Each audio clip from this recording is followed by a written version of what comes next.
রাজশাহী জেলা মোটর শ্রমিক ইউনিয়নের নতুন কমিটি গঠনকে কেন্দ্র করে দ্বন্দ্বের জেরে বাস চলাচল বন্ধ করে দিয়েছেন শ্রমিকদের একাংশ। এতে ঢাকাসহ দেশের বিভিন্ন গন্তব্যে যাতায়াতকারী যাত্রীরা চরম ভোগান্তিতে পড়েছেন।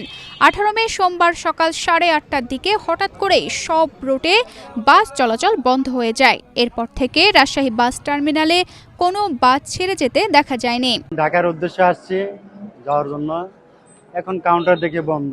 অনেকের কাছে জিজ্ঞাসা করি সরকারিভাবে কয় না, রাজনৈতিকভাবে।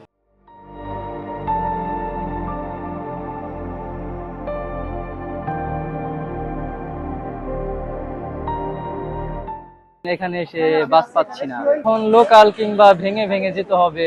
সংশ্লিষ্টরা জানান, বাংলাদেশ সড়ক পরিবহন শ্রমিক ফেডারেশন রোববার রাজশাহী জেলা মোটর শ্রমিক ইউনিয়নের নতুন 21 সদস্যের কমিটি ঘোষণা করে।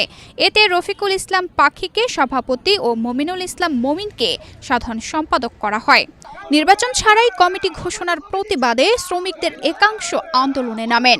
আন্দোলনকারীদের দাবি, ঘোষিত কমিটি বাতিল করে 3 মাস মেয়াদী আহ্বায়ক কমিটি গঠন এবং দ্রুত নির্বাচনের তফসিল ঘোষণা করতে হবে।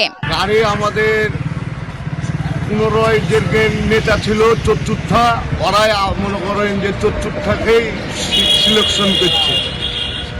5 তারিখের পরে কোনো নেতৃত্ব ঠিক মতন টাকা দিতেও পারলো না, কেউ কোনো কিছু এ পর্যন্ত ভালো কিছু দেখাতে পারলো না। আমরা নির্বাচন নেতা চাই।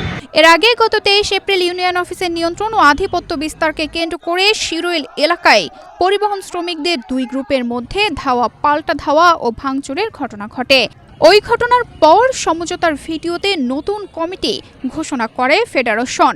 নবগঠিত কমিটির সভাপতি রফিকুল ইসলাম পাখি বলেন, বাস চলাচল বন্ধের বিষয়টি শুনেছি, দ্রুত পরিস্থিতি স্বাভাবিক করার চেষ্টা চলছে। এদিকে পূর্ব ঘোষণা ছাড়াই বাস চলাচল বন্ধ থাকায় দুর্ভোগে পড়েছেন সাধারণ যাত্রীরা।